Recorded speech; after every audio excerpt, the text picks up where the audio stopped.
During shopping, my 8-year-old clutched my hand and said, "Mom, quickly, to the bathroom." In the stall, she whispered, "Don't move, look." I bent down and froze in horror. I didn't cry. I took action. 3 hours later, my mother-in-law went pale because I used to laugh at kids' fears. Not out loud, not cruelly, just the quiet adult kind of amusement. Monsters under the bed, shadows in the hallway.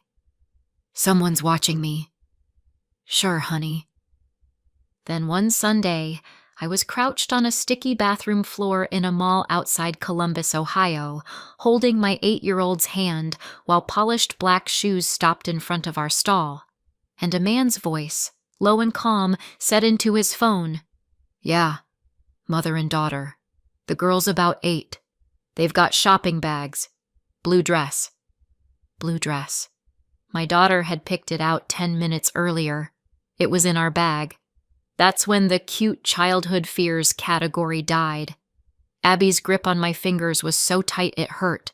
She didn't look at me. She didn't need to. She put a finger to her lips like we were in a movie.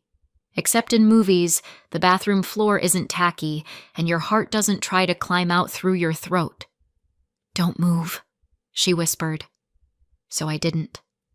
I watched the shoes through the gap under the stall door. Slow steps. Stop. Slow steps. Stop.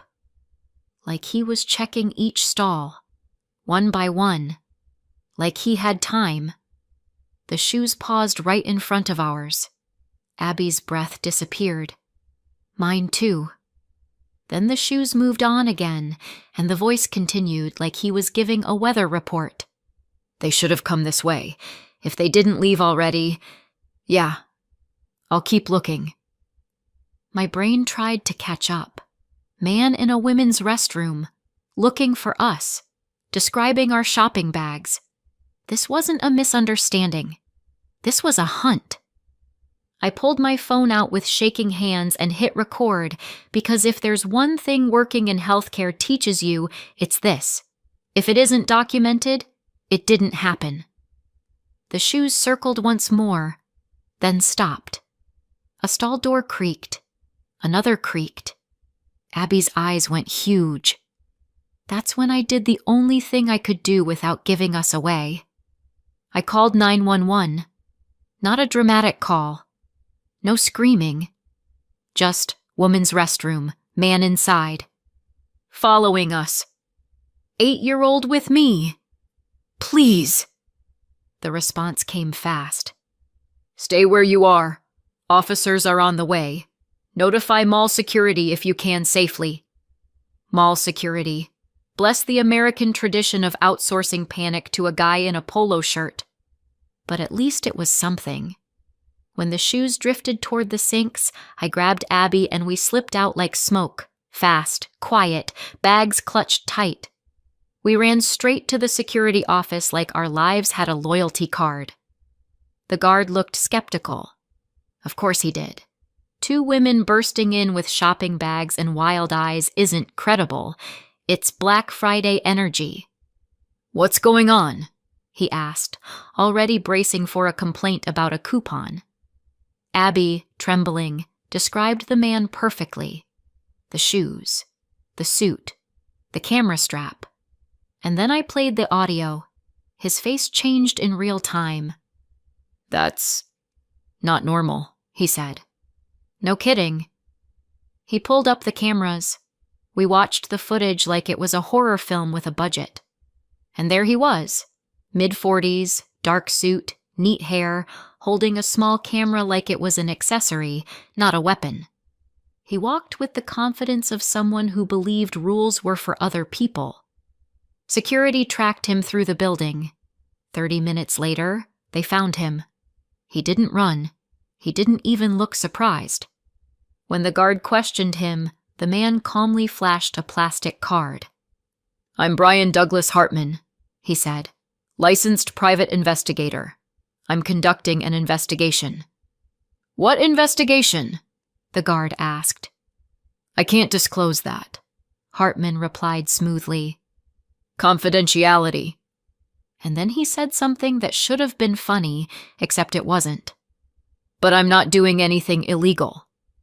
A PI, in a women's restroom, searching for a mother and child. Sure. Security called the police anyway, because even in America, a badge you bought online doesn't magically excuse you from common sense. A cruiser arrived about 20 minutes later. An officer took one look at Abby and softened. Then he looked at Hartman and didn't soften at all. Hartman was escorted out. And that's when my phone rang. Mike, my brother-in-law. Kate, he said, breathless. Are you okay? I heard something happened. I blinked. Mike? How do you know? I saw it online, he said quickly. People were posting. A suspicious guy at the mall. I thought it might be you. It had been less than an hour. Maybe in the age of neighborhood apps and local Facebook groups, that wasn't impossible, but it still landed wrong, because Mike always seemed to know things, before I told him. I'm coming, he said. Where are you? We're with police, I answered. They want statements at the station, but I can drive myself. I'm coming anyway. He hung up before I could argue. Of course he did. 2 years earlier, my husband David died in a car crash. 1 minute you're arguing about whether to buy name-brand cereal. The next, you're signing forms you can't read through tears. After that, everything in my life became a schedule. Shifts, bills, school pickup, survival with occasional spaghetti. I'm a nurse. 12-hour shifts. The kind where you come home and your bones feel borrowed. Abby and I made a routine out of the wreckage. Homework at the kitchen table, cartoons after dinner, spaghetti night whenever we needed comfort we could chew. David loved tomato sauce. He used to grow basil in a little planter box on our balcony like it was a sacred ritual. One evening at the grocery store, Abby said casually, pushing the cart like she owned the place, I have a math test tomorrow. Are you ready? I asked, because that's what moms do when they're trying not to think about everything else. I'm fine, she said. Then, quieter. But Grandma Maggie keeps asking if school is hard, like she wants me to say yes. I paused in the rice aisle. My mother-in-law, Margaret Louise Miller, Grandma Maggie to Abby, had been interested lately. Not the normal grandma interested, the measuring kind. Does your mom help you? Is she home much? Does she leave you alone? She always said it like concern, but it tasted like something else.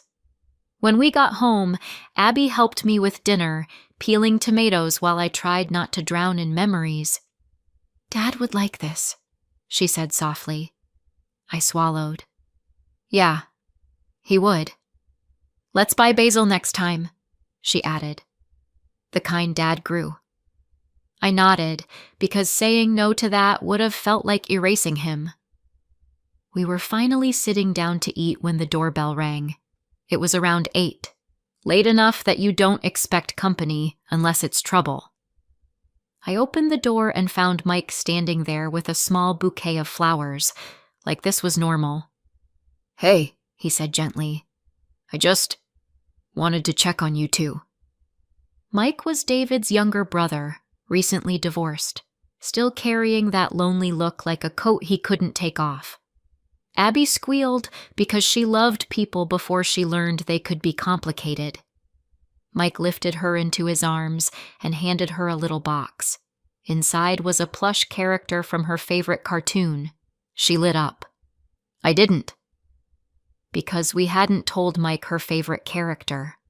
Not really. Not enough for him to know exactly which one to buy. That night, after Abby fell asleep, I sat alone with my coffee and tried to be fair. He's lonely. He misses his brother. He misses having a family. Fine. But then his visits became scheduled. Every day around 6, the doorbell rang. like Mike had set an alarm. He always brought something: candy, school supplies, another toy. At first I was grateful, then I was tired. By the second week, Abby started sighing when the bell rang. "He's here again," she'd whisper, and her smile would dim just a little. Mike would sit on the couch and talk about how empty his apartment felt, how we were a bright spot, how David would have wanted him to watch over us. That line, "David would have wanted," became his master key. He used it on every locked door. I tried once, carefully. "Mike, maybe not every day," I said, aiming for kind instead of harsh. "We're exhausted sometimes." He blinked, like the idea offended him. Then he apologized, and showed up the next day anyway. Of course he did. One night he said, casually, like he was reading off a calendar, "Can I come watch Abby rehearse her class presentation?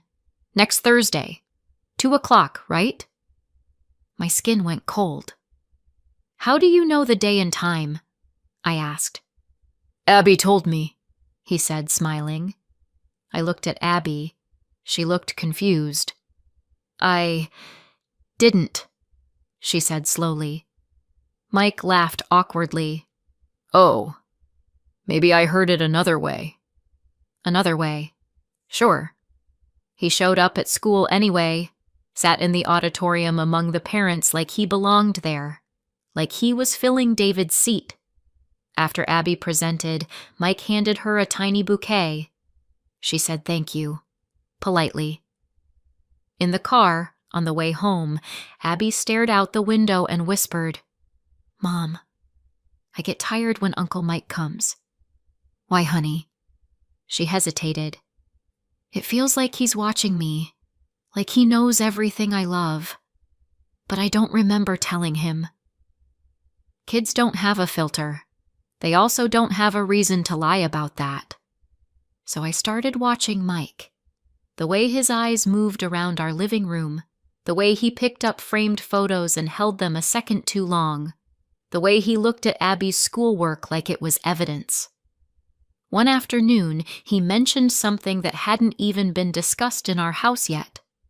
"Oh, Abby must be excited for the zoo field trip next month," he said with a grin. "Packing lunches will be a challenge, huh?" I froze. The zoo flyer had been handed out the day before. It was on Abby's desk under a stack of papers. I hadn't even read it yet. "Where did you hear that?" I asked carefully. "From Abby," he said quickly. Abby's head snapped up. "I didn't tell him." Silence filled the room. Mike laughed, forced. "I must have mixed it up." No, he didn't. That night I noticed something else. The school papers in Abby's desk were arranged. Not messy, not stuffed. Organized. "Did you clean your drawers?" I asked her.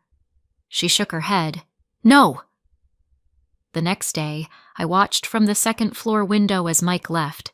He paused outside, turned, and stared up into our living room window like he was checking something. My stomach dropped. Abby came up behind me and whispered, "Mom, Uncle Mike is weird, right?" "What makes you think that?" "He always asks where we're going, when you work, if we'll be home Saturday. Why does he need to know?" Then came the moment that broke my last attempt at maybe I'm overreacting. Mike asked for a spare key. "Just in case," he said. "If something happens to you, I need access. I'm family."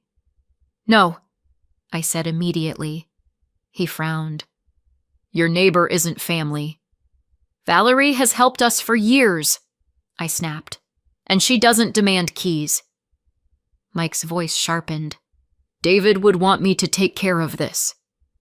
Something inside me snapped right back. "Don't use my husband as leverage," I said. That's when Abby, barely audible, said, "Uncle, you're kind of scary." For a split second, Mike's face changed, hard, almost hungry. Then it smoothed out again into a smile. "Scary uncle just wants to protect you," he said sweetly. Abby moved behind me. Her instinct knew something my grief kept trying to deny.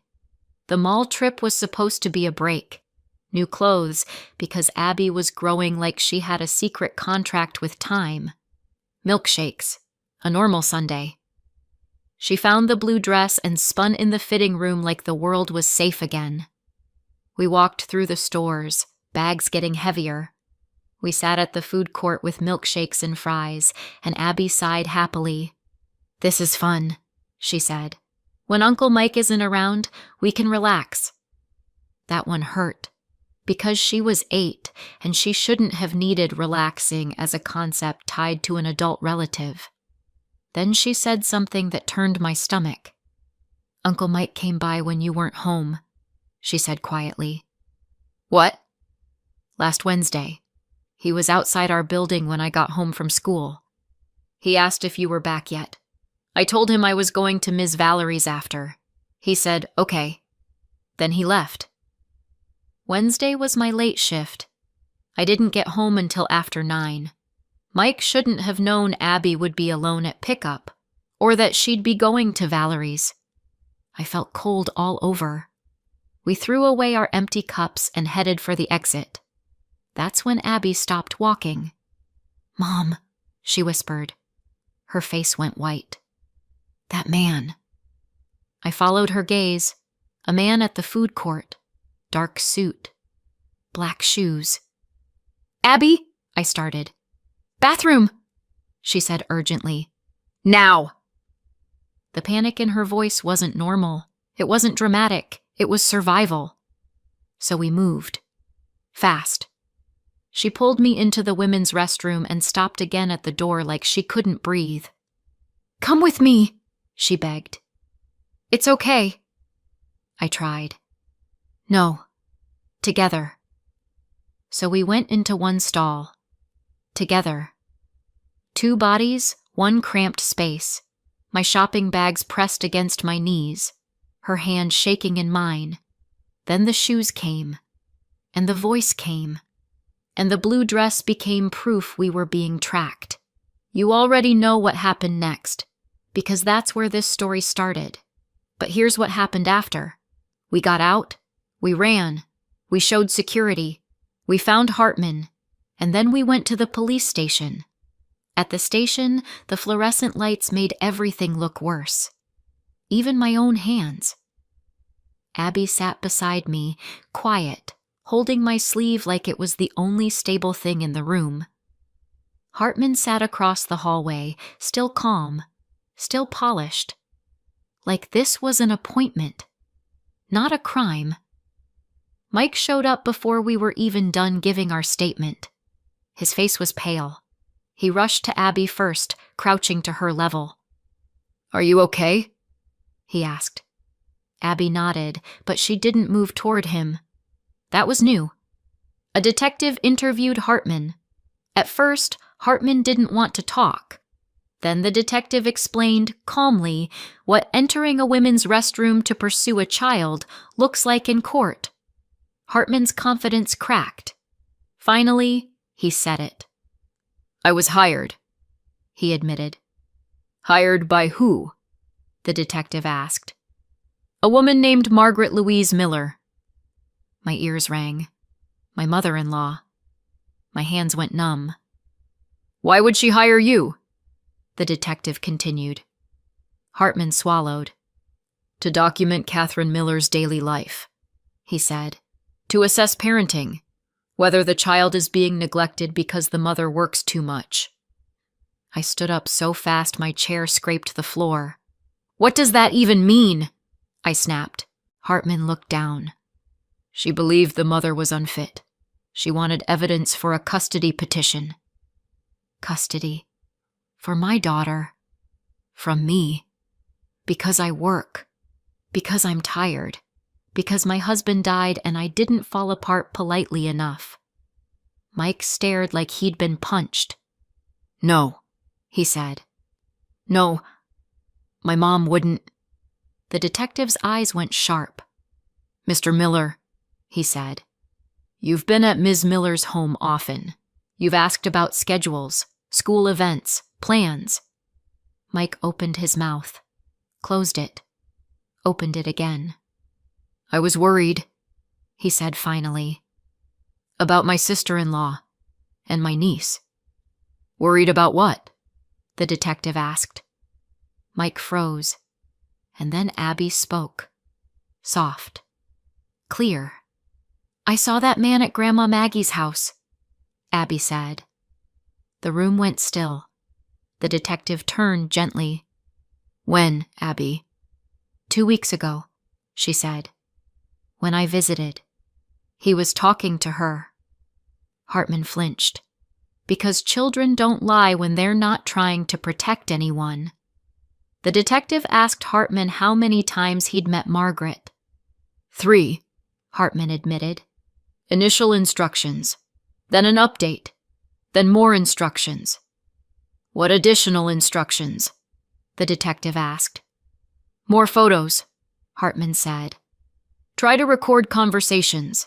Find out if Catherine has habits, connections, anything compromising." My stomach turned. Our lives, our grocery runs, our school pickups, my late shifts, Abby's blue dress, all filed away like evidence. Then the detective brought in a folder. Inside were dozens of photos. Me and Abby at the park, me picking her up after school, me carrying groceries, me laughing with her on a bench like I didn't know I was being watched. There were printouts of my social media tags, copies of my work schedules pulled from somewhere in the hospital system where someone shouldn't have been pulling them, and then the worst part, a typed plan, a checklist of how to make me look like a negligent mother, overworked, emotionally unstable after grief, frequently absent, lack of supervision. There was also a neat little section on Margaret, stable income, a paid-off condo, a clean, structured environment. Deep interest in the child's education. Like parenting was a resume contest. Mike stared at the pages, shaking. "My mom, she was really going to do this," he whispered. "Was she using me?" The detective didn't answer for him. Mike looked at me, desperate. "Kate," he said, voice breaking, "I swear I didn't know." I wanted to believe him. I also wanted to throw him out of my life like a burning object. Both feelings existed at the same time. Because grief makes your heart messy. Margaret came to the station the next day. She cried immediately, the kind of crying that arrives on purpose. "My Abby," she sobbed. "She's all I have left of David." She looked at me like I was a temporary obstacle, like I was young and replaceable. "Catherine works so much," she said, wiping her face. "It's too hard for her alone. I could give Abby a better life. More attention." The detective's voice stayed flat. "You understand you can't remove a child from a fit parent because you disagree with her schedule." Margaret's lips trembled. "I didn't have a choice," she whispered. "Abby is my only hope." No, she had choices. She chose control. That's what people never admit. They call it love because it sounds nicer.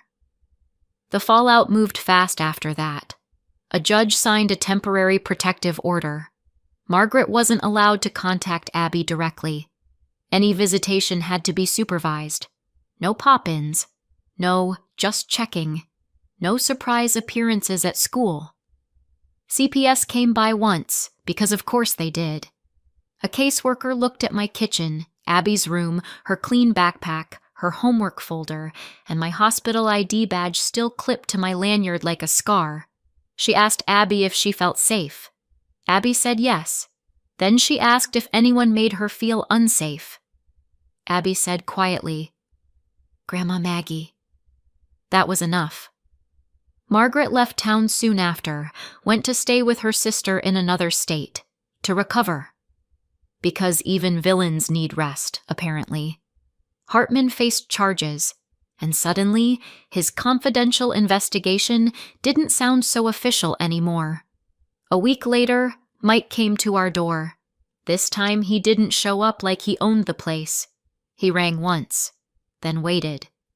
When I opened the door, he looked like a man who'd aged a year in 7 days.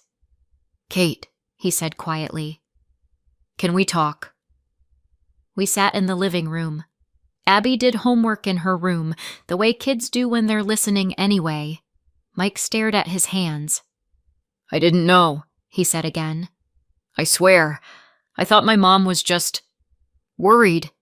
She asked questions and I answered. I didn't think." I leaned back. "So you fed her information," I said, calm because I had no energy left for loud. Mike nodded. "Yes." He swallowed hard. "She kept saying I was the only man left in the family," he admitted. "That I should be your support.